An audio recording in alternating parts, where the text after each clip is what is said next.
So it's week 4 of World Strength Games prep. Today's training is all about back and grip, and there's a couple accessories in there that should be some fun. And I also want to talk a little bit about what I've got coming up. And I brought Jarl with me today. He'll probably just be parked in front of the fan the whole time.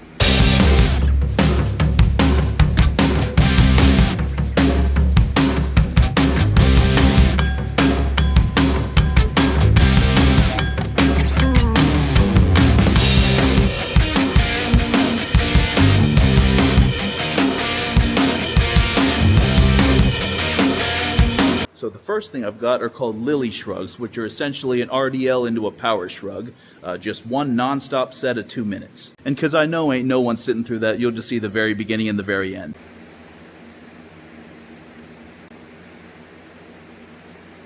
I never knew getting straps on dumbbells was such a pain in the ass.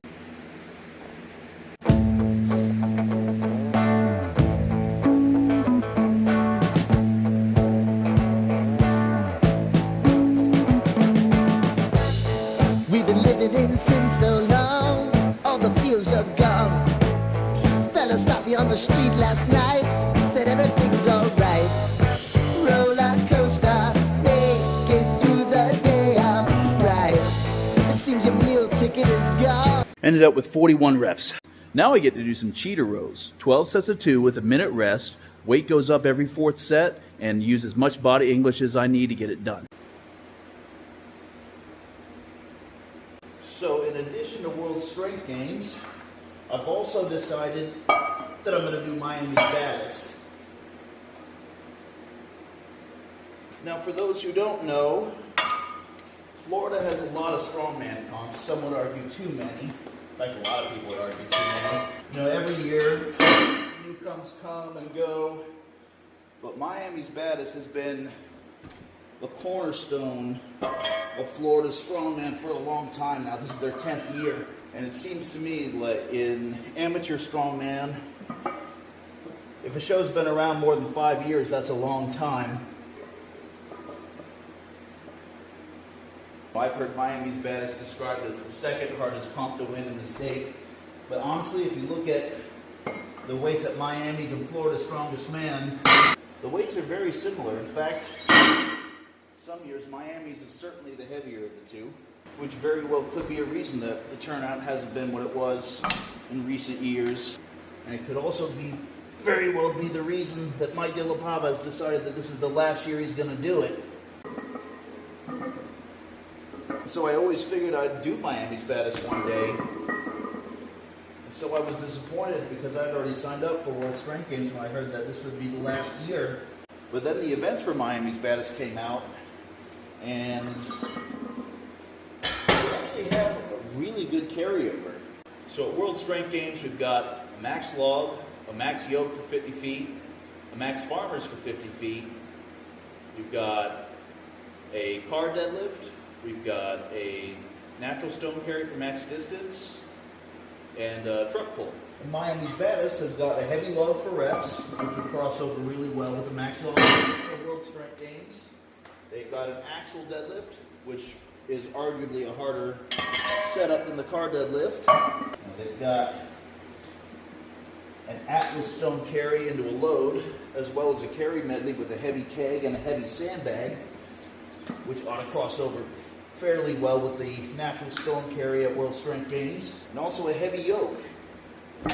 And World Strength Games has that max yoke for 50 feet. So as far as events carryover, you can't ask for better than that. So I've talked with Zach, and Miami's Baddest is 5 weeks before World Strength Games, so we're going to go ahead with it.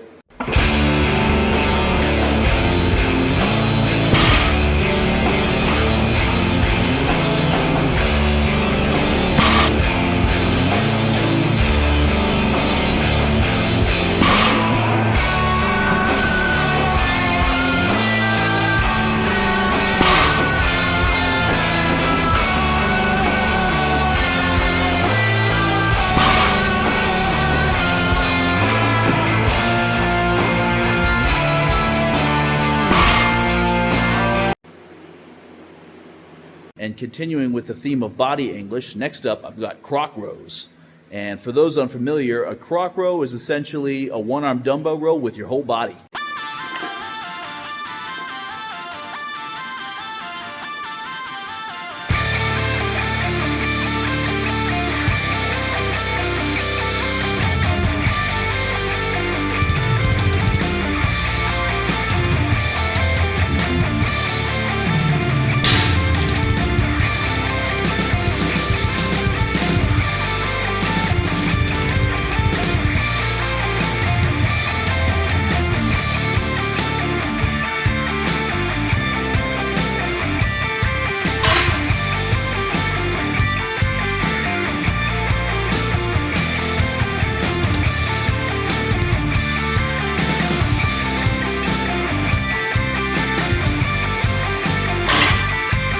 I took some liberties there. Program called for RP7 in all 3 sets, but didn't say how many reps. So for Miami's Baddest, my intention is to sign up for the 120 class, aka wannabe heavyweights. Now right now I'd be the only one signed up for 120, which means more than likely I'd be bumped into the open men, which I'm fine with, but a buddy and I were talking about the 120 class the other day, and it got me curious, and I did some digging on Iron Podium. So at Florida's Strongest Man this past year, there were 3 of us competing. And the last time there was a 120 competition in the state of any significance was Southeast Strongman Classic back in March of 24, where there was also 3 guys. And before that was November of 23 at Misfits. They had 4 guys in 120. You know, the class isn't even offered at every comp.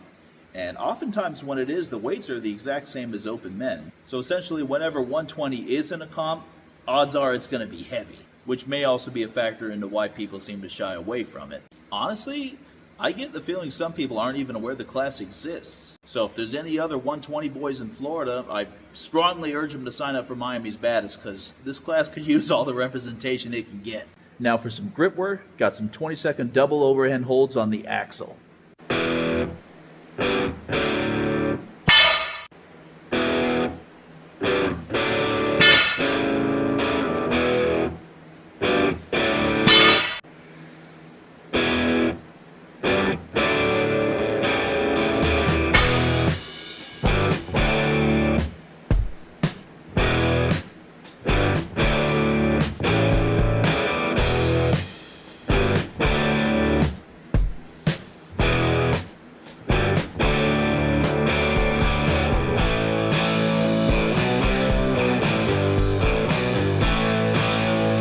Having to fight the urge to just let the bar sink into my thighs. Well, now I'm supposed to do 3 sets of 30 on whatever back extension I have. So, behold.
Finishing off with something that gave me abdominal cramps last week.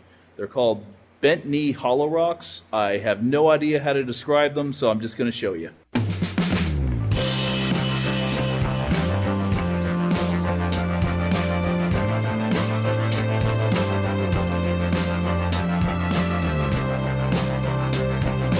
No better way to end training than to pretend to be a turtle stuck on its back. But that's going to do it for today, so I'll catch you in the next one. Yarl, come on, bub. Let's go.